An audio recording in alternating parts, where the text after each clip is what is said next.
Well, let's put discussion on the road. Everyone's been a long morning already, but then it is what it is. We have to put those conversations in front of you. 2024 has been a very demanding and challenging period for many people. Some would say the experience has been nothing short of excruciating, especially on the economic front. Yes, this was not the year that fuel subsidy was removed, but the ripple impact of it from 2023, when that announcement was made, life has not been same for most Nigerians, especially with regards to socio-economic activity. It's Yuletide, for example. Many people have said they can't even afford to buy chicken that they normally would take for granted before now. Let's not talk about rice. Some persons have said, well, enough of talk about rice. After all, rice is not the only food that is consumed in this country. But does it take away the fact that most people still tell you they now purchase a bag of rice for between 90 and 100,000 naira? You turn to transportation, for example. What are the fares saying? It will appear the last 3 weeks, for example, fares have been surging on practically a daily basis. Now, for many people, on the one hand, it is enough to be grateful for the life they have, to be thankful that at least this year, as interesting and as some people will say, what a year, is coming to a close. On the other hand, they're also concerned, what does 2025 hold, given what they've seen these last 12 months? We want to look at the highlights from this year. What have been the big events that shaped Nigeria in 2024? Beyond the noise and all of the political gimmicks that we've seen across party lines and political divide. I'm joined this morning by public policy analyst and someone who has a handle on legislative matters, Chibuzo Okereke, to help us find sense in all of these events. Thank you so very much for coming. Thank you. Good morning for having me. It's been a while. I think it's a good way to start wrapping up the year, having you in the studio this morning. But let's begin with some of the big events from the year. Many persons have thought after subsidy payments on petrol was removed last year, it will end with 2023. 2024 will, become a new phase. They will have a new lease of life, be able to breathe, to use the word of the president. But has it been a breathing space? Has there been a breathing space for Nigerians? And how much of space have you had to do that breathing? Absolutely not. Like you rightly pointed out, many Nigerians are complaining. The economic hardship in the country is lived reality of most Nigerians. Our own agency of government responsible for data management told us we had over 133 million multidimensionally poor Nigerians. There are predictions of food insecurity affecting and malnutrition expected to affect over 46% of Nigerians, and so on. So there has not been any form of breathing space. And you see, the challenge is also how we govern and how we manage governance process.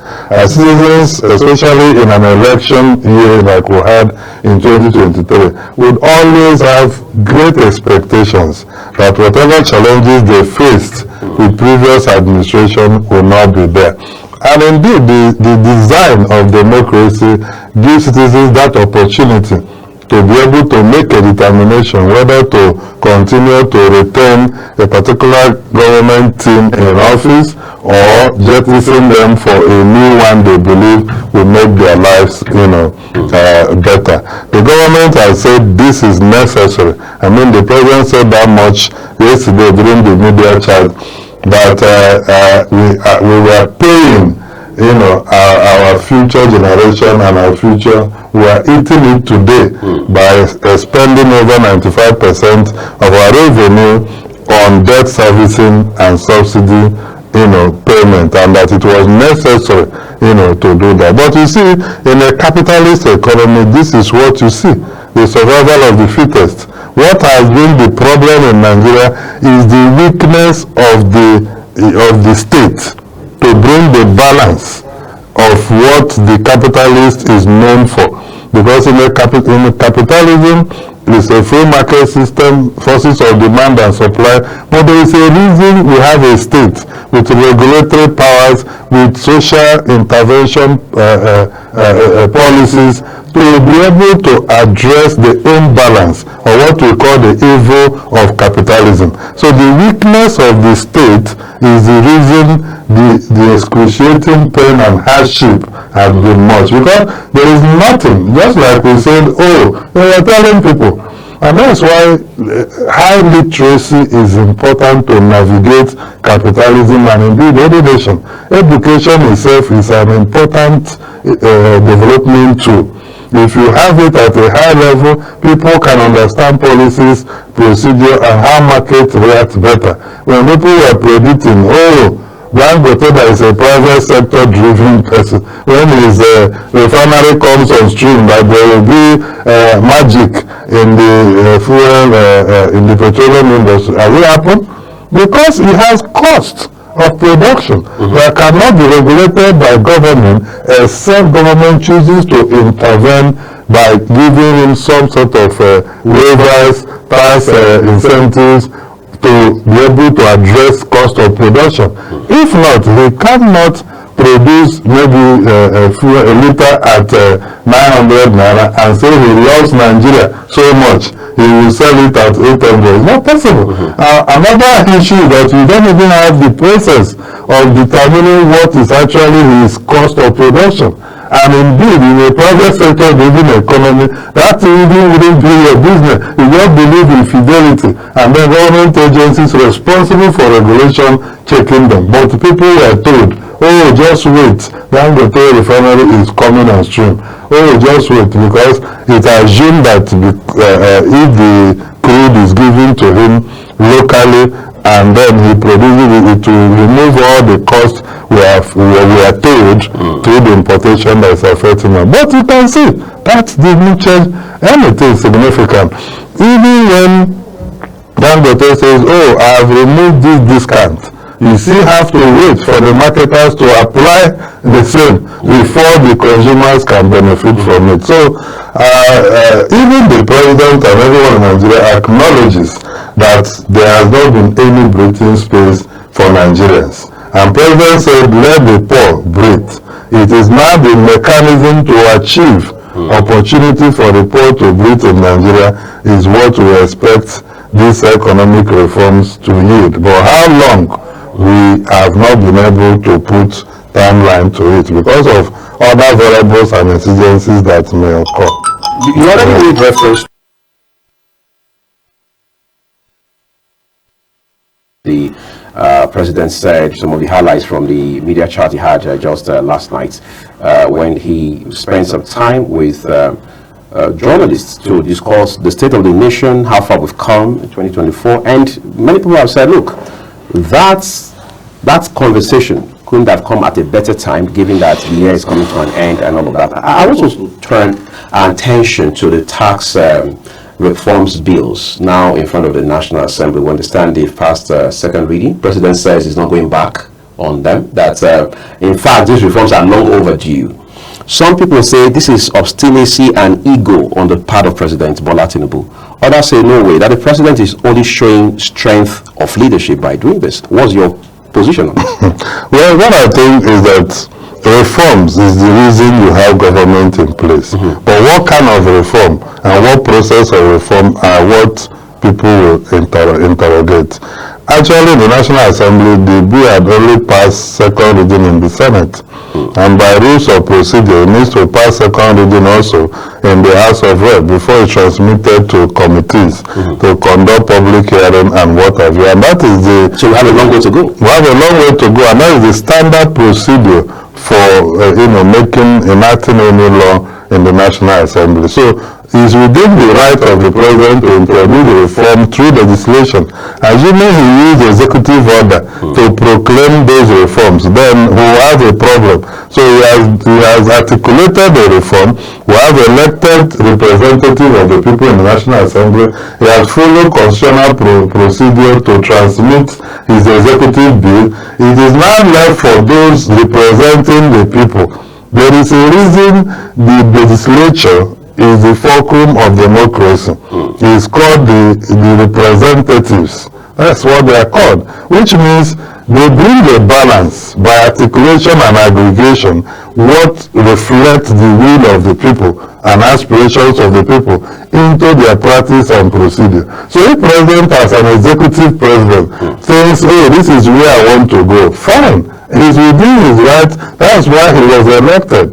The representative of the people are now to interrogate clause by clause, cross-referencing, dotting the I's and the T's within that law to say what implication will this law have on A, B, C, D sectors of the economy. And I tell Nigerians that is the argument, a healthy argument we must allow to flow.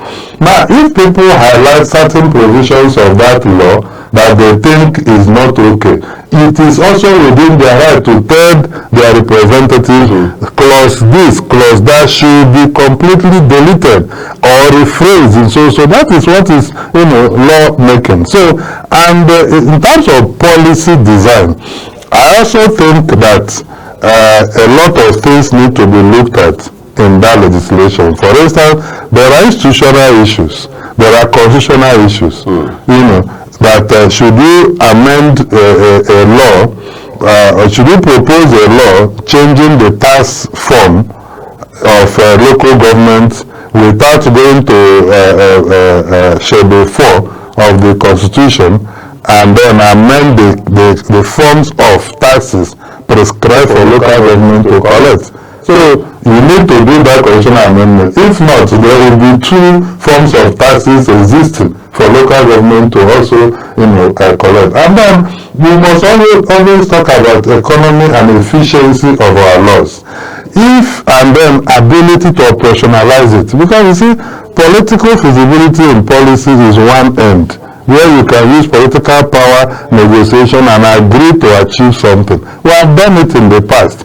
And that is why they are facing challenges today with the ability to collect most of those taxes. Outside the issue of fidelity and trust from the people to government, that they are not getting what they are supposed to get, that government is not behaving well, government is flamboyant while the people continue to wallow in poverty. So there is almost near zero willingness by Nigerians to pay income tax, apart from those that are in the public service where they take it from source. So you have not modeled tax system well.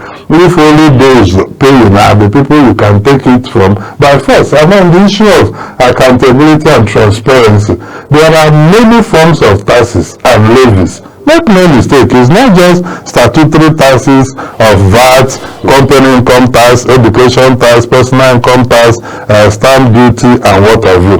People register their cars every year. It's a form of tax. People do driver's license at interval, 4 years, 5 years. There are many other things people do. So those things must be adequately accounted for with evidence that this is what we have generated. And then cost of revenue must also be looked at with the efficiency scale. How much are we deploying to get what? People must know. So if we say we have made 9 trillion, it's not enough to make that the news headline. What did it cost us to make the 9 trillion? Is it profitable? Is it equitable? Is it efficient? Is it economically wise?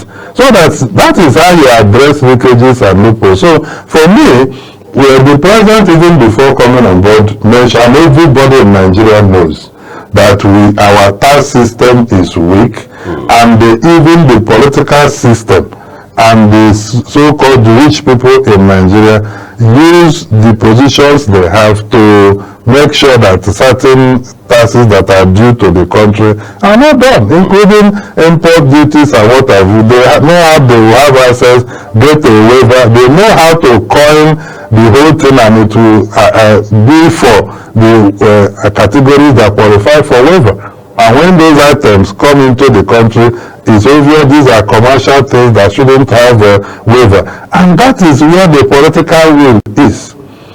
Yes, I have concerns with some of the provisions in the tax bill, especially some of the institutions that have been created. Some of them look as if you are trying to federalize. You have seen the weaknesses of the state. They are not able to collect these taxes, and we are going digital. If you look at the laws, we are going digital system, ability to share information between states and the federal government. But these states you are talking about, no, I don't think there is any state in Nigeria that have keyed into remitter. We have been doing since 2011 or 2013.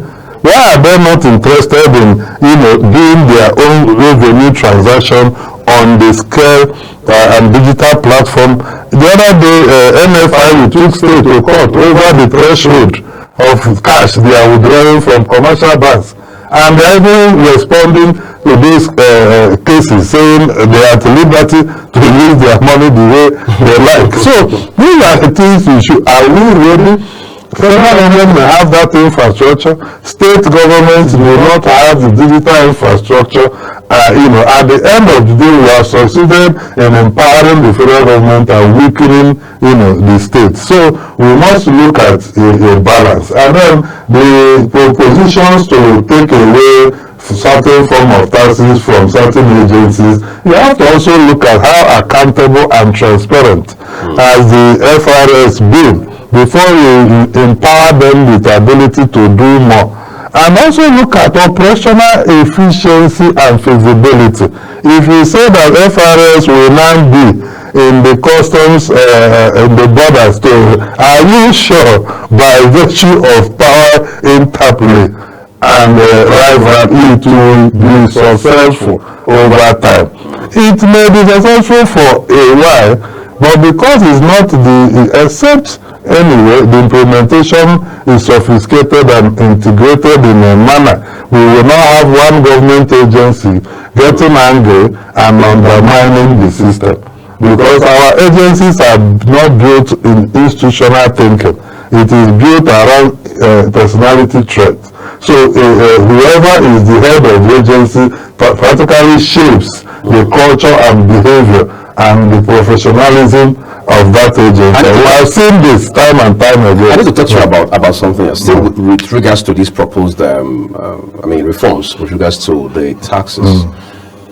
The VAT, why is VAT so much of, there's so much of noise around VAT. 19 state governors, for example, all across the north, they have a problem with it. And there's something about numbers. If one governor from the north had a problem with it, you can say, well, it's a personal issue. But you have 19 state governors railing against certain elements in this proposal.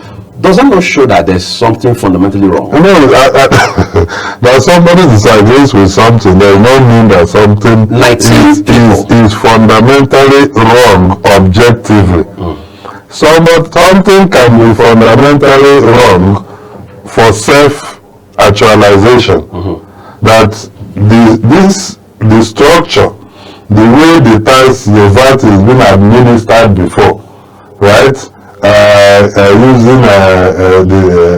Using population and the sharing formulas they had, and they're introducing derivation now and what have you. And some people will do the computation and say, before now, remember that former Governor Wike went to court because the VAT is not in the constitution. So he went to court to challenge the federal government collecting the VAT, and he had evidence that himself in the state, or the River State government at the time, contributed to the national purse a certain volume of money in VAT collection.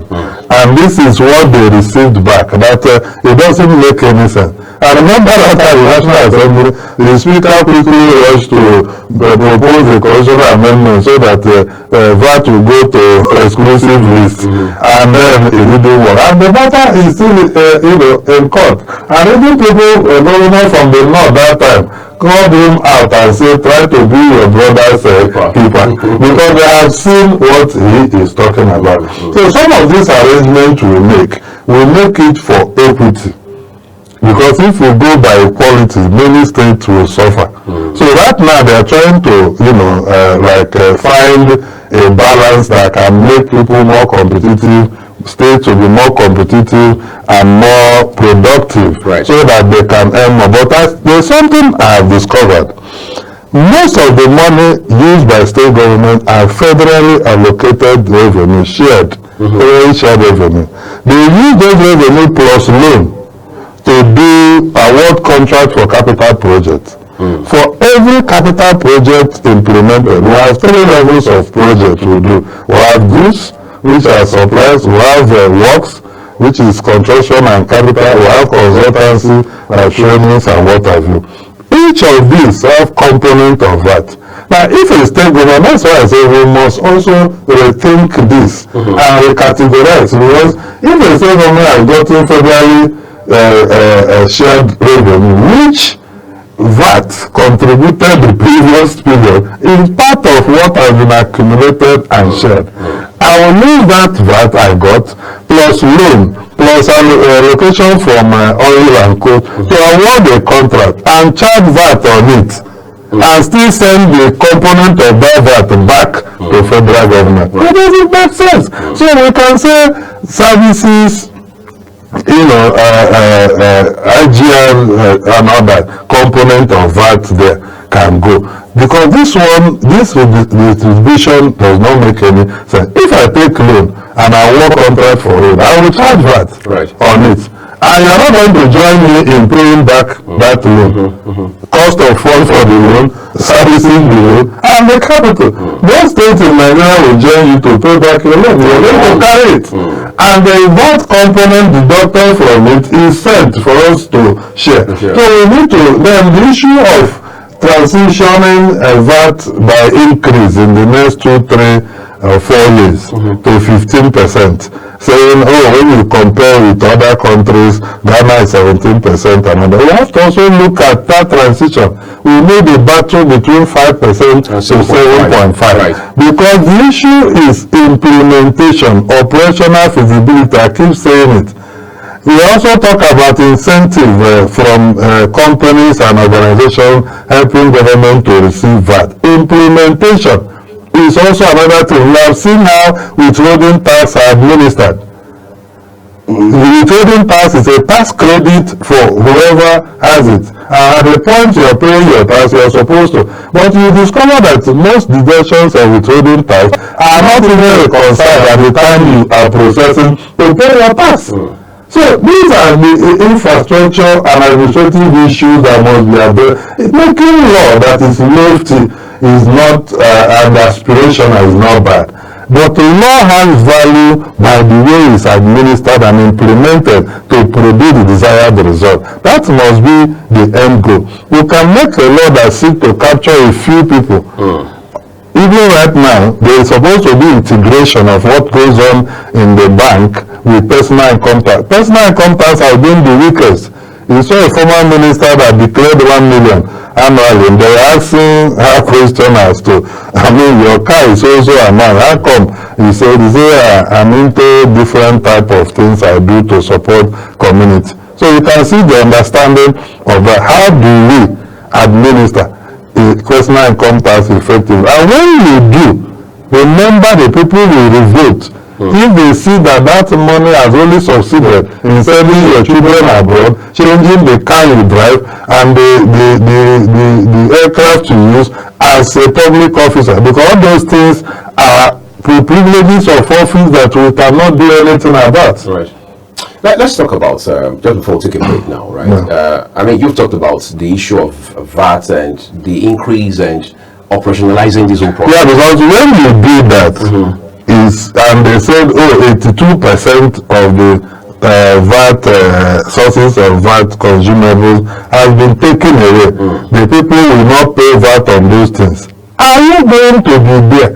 You are in a country where just about a speculation, fake news that fuel will be scarce next week. They will be killed today, and the fuel station will automatically increase their price just because of that fake news. When you say you have removed those things, are you going to be on ground to make sure citizens are not subject to pay them again? How much education will go into it? 70% of us live in the rural area. and those people are exploited daily. So how do we implement it? Are we just going to do it? It will be existing. What infrastructure will be in place to make sure that that burden that should have come to the ordinary Nigeria will not happen? Because our exploitative system has not diminished in any way. If anything, whatever time there is hardship, it increases. Interesting. But let's talk about quickly now the issue around. Of course, I know you've also followed Taiwo Yedele, the chairman of the committee. Yeah, absolutely. And he has continually made a case for how that there's nothing wrong with the way we are going with our taxation and how we do taxing and all of that. But I've spoken to brilliant analysts like yourself, and they all say, look, this is the handiwork of the IMF. When Cardoso, the current CBN governor, was being, as it were, interacted with by the Senate the other time, just before it became it was confirmed by the Senate, and then of course, assumed office and all of that. Senator Oshomole did ask him a question. He said, how would you handle pressure from the multilateral institutions, the World Banks, the IMFs, and all of that? And he said, look, I'm also using this medium to advise President Bola Tinubu about the influences that come from the IMF and the World Bank. Can we blame all of these policy direction on the IMF? We're a sovereign nation. Even though in reality, Nigeria does not have what it takes today to stay away from IMF, Bretton Woods, and all these people. It's not possible. They are, connected with our entire system. The entire CBN infrastructure is based on set-up infrastructure and operational activities. It's based on the trainings they gave us, the templates they gave us, everything. And they have continued with continuous education and professional training, introduction of new technology. The one they are doing in states now, the accountability and transparency, something about their finances. They are not doing it because the Constitution said so. It's because the IMF said so, and there is incentive in case if you want to access loan and what have you. So you can see our own personal behavior is not even get towards doing what our law says, but because of something we will get from. So I can't blame IMF because it is the Nigerian state that allowed whatever influence or whatever positive or negative influence IMF has to fester. So the president is the one that has been elected, and he has that responsibility to administer the state and pursue policy. But in reality, let us be sincere, is our tax system okay? The answer is no. Our tax performance is very, very poor and very low. But people have said it is because the politicians don't appear to be working for the people. Because you see, in this whole thing, trust is very key. If you're managing the affairs of people and they trust you, they will put their money there. And that's why we have been calling for a development planning that is grass-rooted, such that Nigeria will get a mapping, especially in capital project development, infrastructure development, that is consistent. It's not somebody coming. In infrastructure is not what you come as a president, you start thinking your own. There must be a pattern where we want to go in the next 30, 50 years. And there is a series of infrastructure we are to develop, both at the rural level. And that's why I like what the president said yesterday about the local government system. And indeed, part of that interview, not everything, you can see measures thinking from the president, that the need for rural development, and he was aiming at local government being equipped to perform. And if we achieve that, because for Christ's sake, what type of development you are talking about in Nigeria that excludes the local government, where the majority of the people lives? So the president clearly understands, like he said, that it is educated and the bureaucrats that are with him in Abuja that the people they are meant to serve are actually in the rural area. And we made example about when he was governor, and he created development centers that caused problem between him and President Obasanjo. Local government development center. So you can see measures thinking that there is need to connect development to the people. But we must not leave it at discretion. We must do infrastructure development planning that maps everywhere in Nigeria. And there must be, when we have National Economic Council, for Christ's sake, I don't know what they discussed there, but because we're a federal system, discussing state police now. because we're a federal system, and I'll come to the issue of state police. A federal system, it's assumed that the state are disconnected. They're on their own. They have capacity to develop and administer. The same thing at the local government level. So all these platforms were now created for them to interact.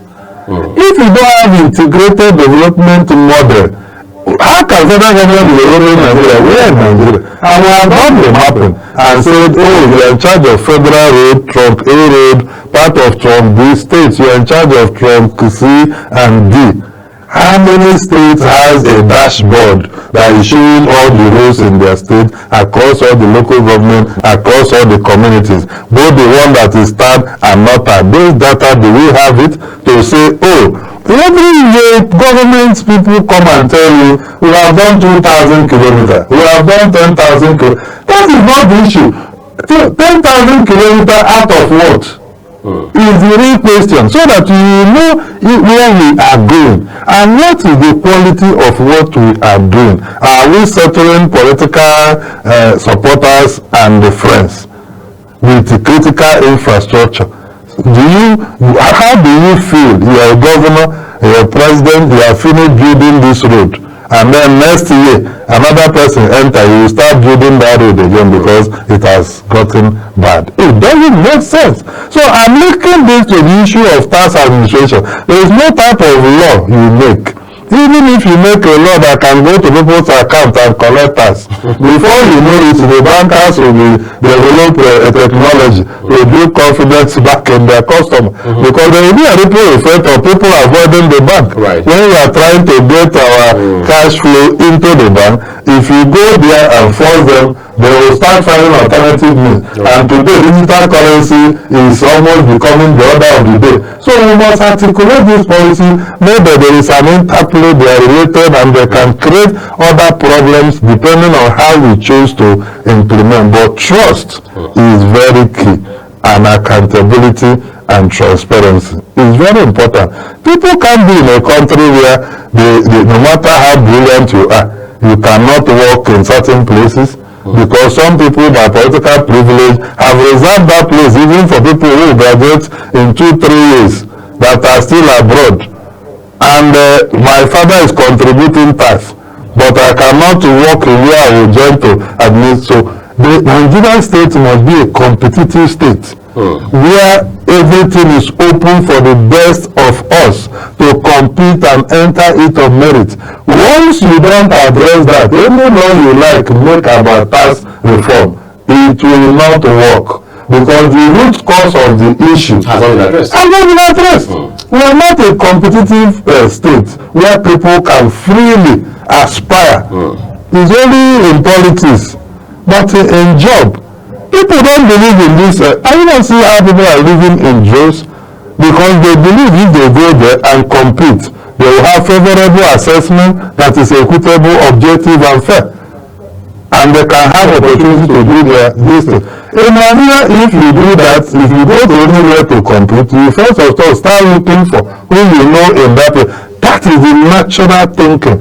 If we remove that, and you know that people can aspire to become anything, and there is a competitive state, if there is 10 slots for a job, that 10 slot is advertised, and people will come and compete to get that job, whether it's in government agency or anywhere. And if they get it, they go in and serve. If it's in the military, the same thing. Because if you don't do that, how are you going to have military, police, and all the defense agency of patriotism? Patriotism is not the oath you took. It is who you are and your behavior. And the recruitment process impacts on what happens. There are no stories of people who are given appointment letter for free and they even looked at it and returned it and but they don't like it. Meanwhile, other people are just looking for a little opportunity. All right. I think we are discussing the Nigerian dream already, right? Yeah, let's take a quick break, everyone. When we return shortly, we turn our attention to one of the achievements of President Bola Tinubu, in the manner of speaking, which some people now say it's landmark, given how long this issue has lingered for. All of that shortly. Do stay with us.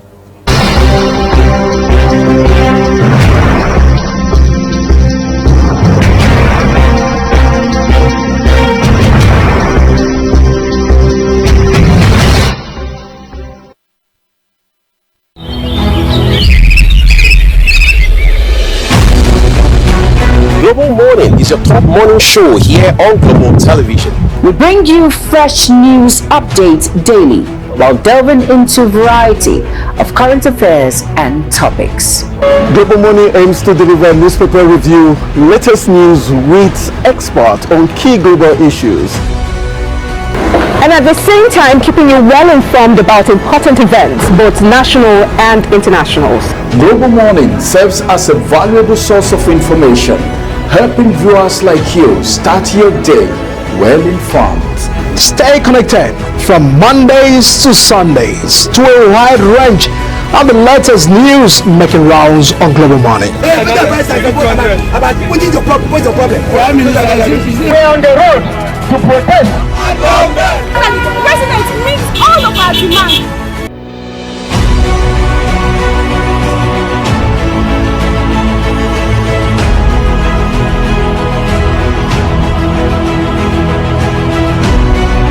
This is Global Morning.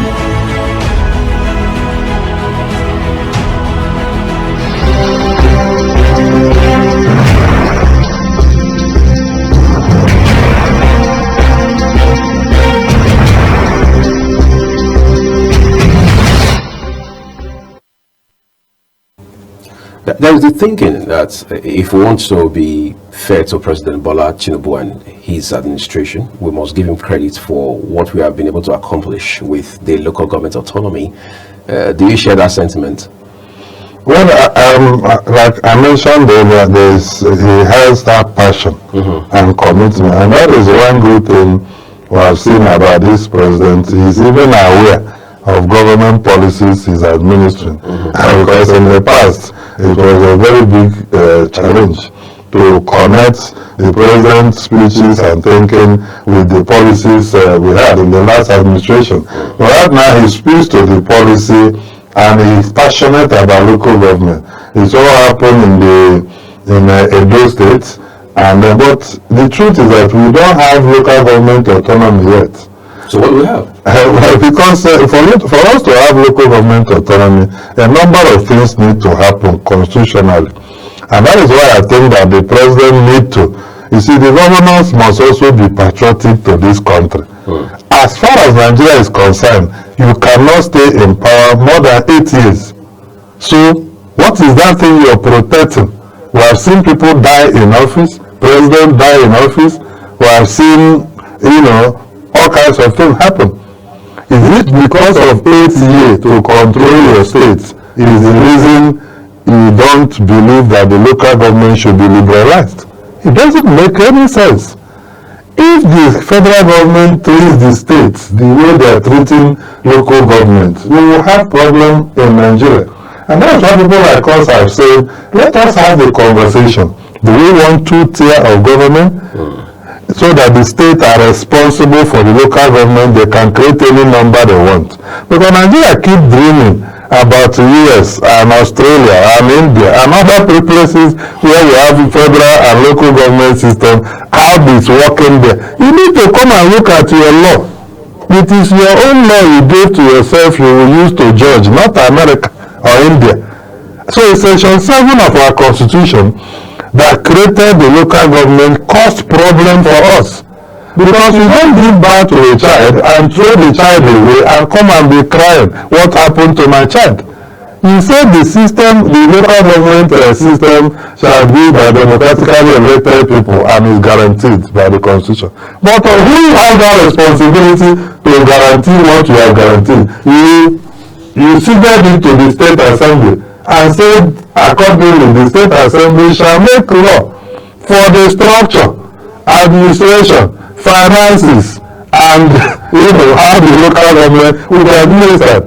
Indeed, even the creation of the local government in Section 8 is still a problem, because right now, due to Section 162 and other provisions regarding revenue for local government, you can't create a local government in the state. You have to wait for federal government through the National Assembly to recognize it and list it in the Constitution, because of the revenue component of it. So this is absolute confusion, and it requires leaders to come to the room and say, okay, this is what, for instance, Section 1625, have we eliminated it, that a constitution created joint accounts and ordered the federal government to pay money into that joint account for anything standing in the credits for the local government.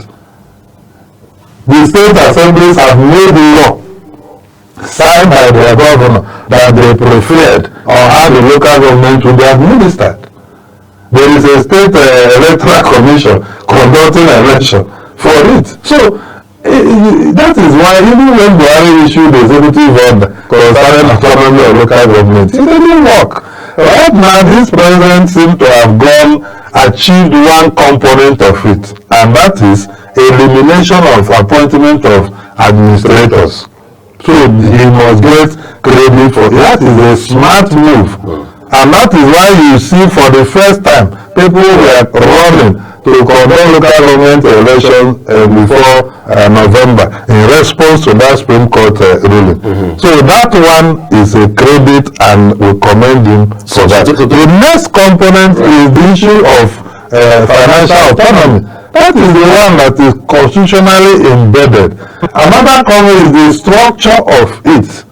How is it administered? There are 36 state laws today. Do you know that even FCT doesn't have local government law? There is a national law. And National Assembly is the one that is to make state government administration law for FCT. And we don't have that law. And that's an aberration already. It's an aberration, because I mean, what is stopping the national? Why are they doing law when they can make law and show a model of order? Because in terms of election in the local government, FCT has been a model. They have, I think, 3-year or 4-year time, and then they conduct elections by INEC.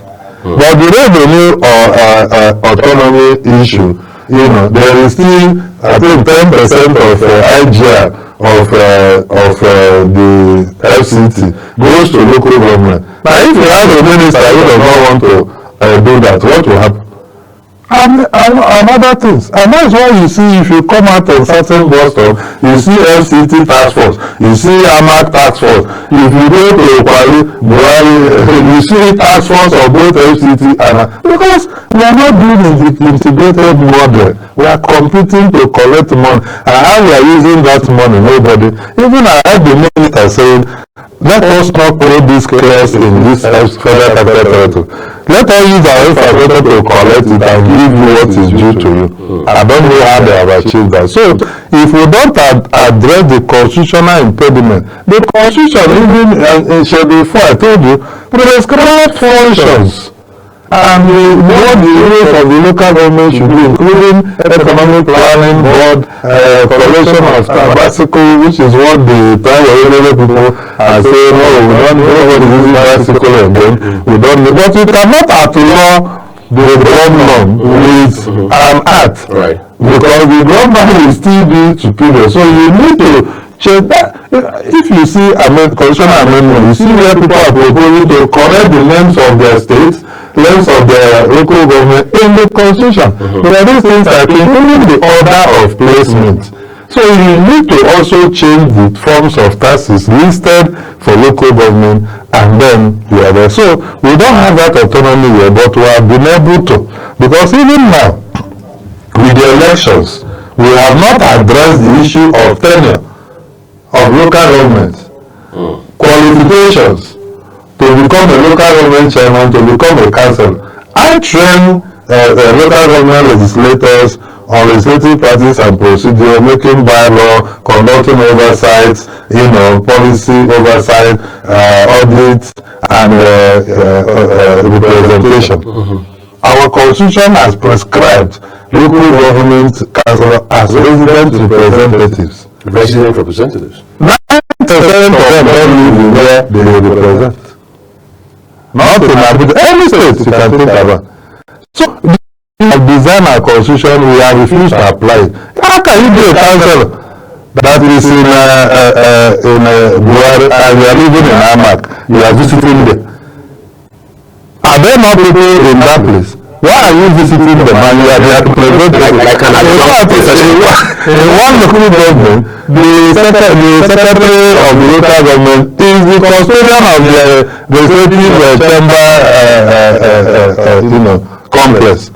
And in one occasion, wanted to do mock parliament sitting, so they will learn how to process it, how the presiding officer will preside, the clerks, how they take.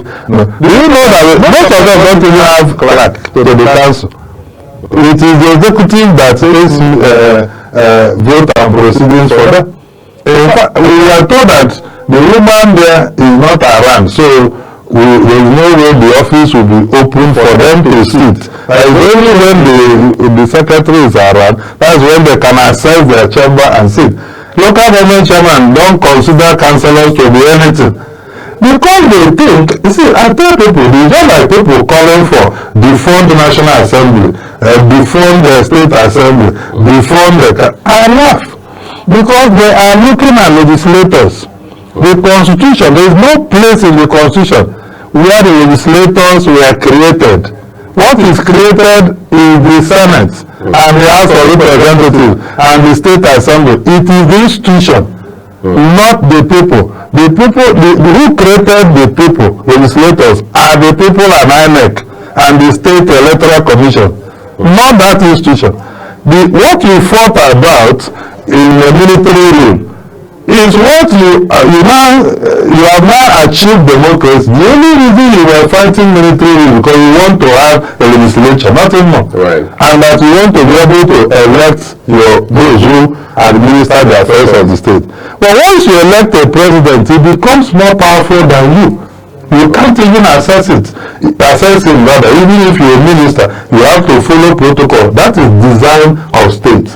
However, another institution has been empowered to checkmate the president and ensure whatever he or she is doing is in line with the aspirations of the people. That is the legislature.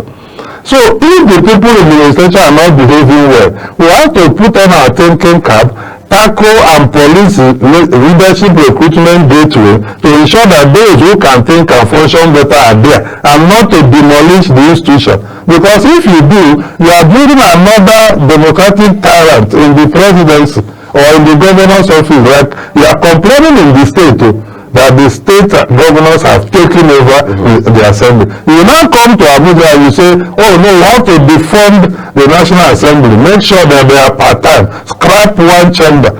And this tax reform we are debating now, imagine we have only Senate, it has passed. They are already on their way to hospital.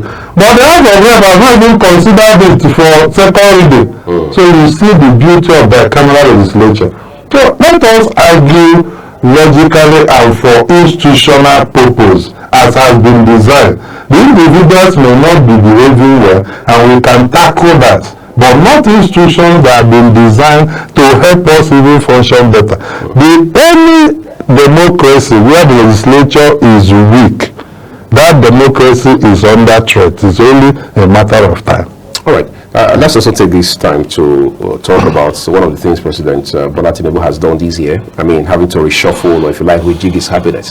Some persons, in his words, were asked to leave, while others were redeployed and all of that. When you look back now, months down the line, how much has changed for the better on account of that action? Well, I wouldn't say anything significant has changed. The only thing is that the humanitarian affairs that didn't have any minister for a while. They now have somebody. And while the people concerned, there's a lot of social intervention programs being run by that ministry, and then it wasn't functioning at the time. And that created most of the challenges we had with people who, expectation and hope can make somebody not to go out to protest. If you remember, it coincided with the issue of bad governance protest and all that. So he's within his right to do so, but in terms of significant impact, except they report progress on what they are doing, we see some ministers we have seen that of, and they are not even the new ones. We have seen that of Interior, the effort they are making to sanitize the system and improve efficiency. We have seen that of FCT. Anything you guys say about him, he has commitment to show results. It's like it's a product. He wants tangible result, and he can see what is going on. You can see the Minister of Works too, making effort, because designing road and constructing them there, these are not easy things. So it takes a while. And I heard him say, they will be commissioning next year, a lot of it. But you also look at the issue of policy and how policies are designed in that ministry, where the 10-lane road is now being reduced to 6. The Lagos Calabar coastal highway. So I can say that, and the some other ministers too are making effort. But the key thing is, I see there is gap in communicating to Nigerians what is being done. And that is why you see this president making effort. In the last 3 months, he has added 2 or 3 media advisors on policy, national orientation and whatever. Because I think he's trying to make effort to communicate whatever is going on to Nigeria. But it can never be compared to when the chief executive themselves are speaking to those policies and then addressing it. And we have seen also the regional development commissions and the regional ministry that they now have. We have seen the livestock ministry that will be coming on stream in this. But one thing is key. There is no way ministers will implement policies if the budget is not working. Right. The 2024 budget have not performed significantly. The rate of performance has been quite low. And ministers and the agency heads are the ones that administer those budgets. So the performance we are looking for from them is how they manage administrative issues, navigate policies, and implement projects. Because the development plan we will give them, terminal development plan, annually, is this national budget that they list what they are to do. So, and then some of them too have to become innovative and see how they partner with NGOs, civil society organization, development organization to innovate and tackle and achieve things that may not necessarily be in the budget, which is very, very, very key. But in terms of a productive outcome, right, we can lay hold on a few which I have mentioned. There are those like police affairs. I don't know what is happening in police affairs and what kind of role the ministry plays in administering police affairs, because since they assumed their office in this administration, we have not really had anything. We have seen the defense ministry being more pragmatic, being more proactive, maintaining almost a daily media brief about happenings, being responsive on social media. In fact, I attended a training where the man in charge of defense cyber security, shocked us with the amount of infrastructure they have developed, and even social media communication infrastructure they are developing to secure. So there have been, in the defense ministry, significant, pragmatic and effective efforts are being made, as we can see with the chief of defense staff and a number of other, yes, they had a very big setback with the passing of the former Chief of Army Staff, but they have gotten another person now and they are moving. And there are ministries we can say, oh, they are making effort. There are ones we can say, oh, they are careful. And agency heads that are very careful, not willing to step out.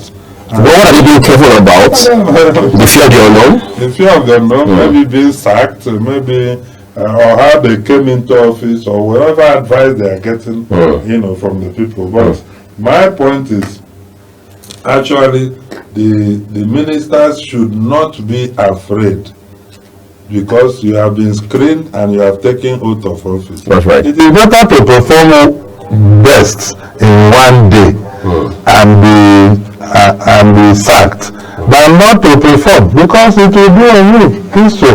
The Minister of Youth, former Minister of Youth, I'm sure she may not have known by rating and all that she will not be there. So that few moment you have, use it to do something significant and impactful, because your tomorrow may not be guaranteed in that administration. Let it be said, this person was doing well and will move. Like most people acknowledging that the former Minister of Human Affairs had her issues, character and public display challenges, but that she was tackling women empowerment in a significant way. So that remains as a credit to her, even though she is no longer part of the government. And that should be in the mind of every minister.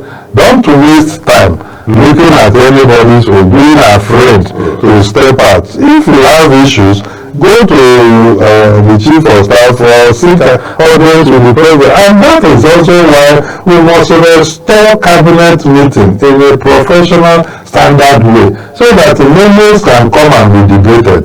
Cabinet meeting is not even in council meeting where we come to take instruction or watch the face of the President. That is like a miniature parliament. Ministers bring members there on key policy proposals and it will be debated. We don't want a gentleman system where, this is my colleague, and then we follow back to approve, get approval for major landmark policies. Because it's supposed to be robustly debated. Nobody should practice gentlemen, and that is the challenge that we have. Robust debates bring out the best. Ask people that are into innovation and strategy. Things are refined, deliberated, debated, argued before all sides of it. The way there is almost in every room, boardroom, cabinet room, tunnel visioning. If you're dealing with issue of housing, for instance, deficit in housing, or and what have you. People, you may look at a situation whereby, people are loitering around here, no room and all that. Somebody say, these people are a threat. Like we hear in FCT that some people are a threat and all that. So what we are not looking at social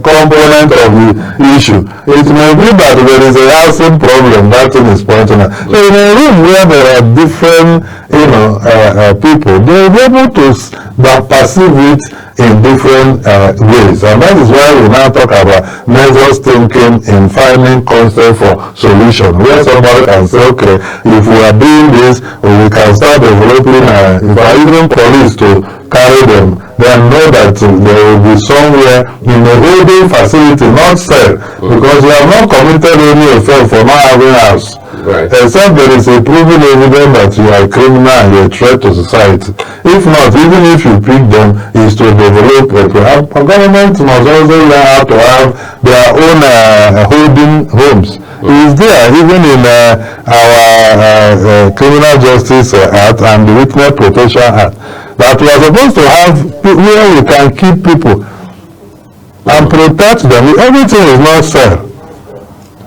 So yeah. It's interesting, but there's so much we want to talk about. The year is coming to an end. We just have, give or take, 7 more days for it to wind down altogether, and then the new year will unfold right in front of us. But then we're taking our time to look at where we've been so far, the last 1 year. They say today is the yesterday we talked about. I mean, tomorrow we talked about yesterday. So 2025 is not next year, it's actually 1 week away. But we want to be, on the one hand, grateful for how far we have come as a government and as a country for this year, and also be man enough and dispassionate enough to tell ourselves the truth about the areas where we fell short, and then use that as a basis to shoot ourselves up better in the coming year. I'd like to say a big thank you to my guest, Chibuzo Kereke, Public Policy Analyst, for coming on the program. Thank you. So I wish Nigerians happy Christmas and a very prosperous New Year. Believe and you survive, and survival means there is hope. Right. Thank you. All right. That's all we have for you on Global Morning today. I'm Uyag Mofwebe. Tomorrow, my colleague will be here to walk you through another 3 hours of incisive conversations. Do stay with Global TV. Most time our politicians just bring in policies too, for sure. If you don't say, we have several more stories. The legislature was carefully crafted to 22.2% inflation rate as of April this year. What does that say about where we are as a country? I think Nigeria has resorted to being resilient. When you call the police station, before they even leave, they take permission from I don't think there's really anything on ground to improve. the struggle, the ASI strike. Minister of Education volunteered and said, give me 2 weeks. It was a lie. The president never gave me any deadline.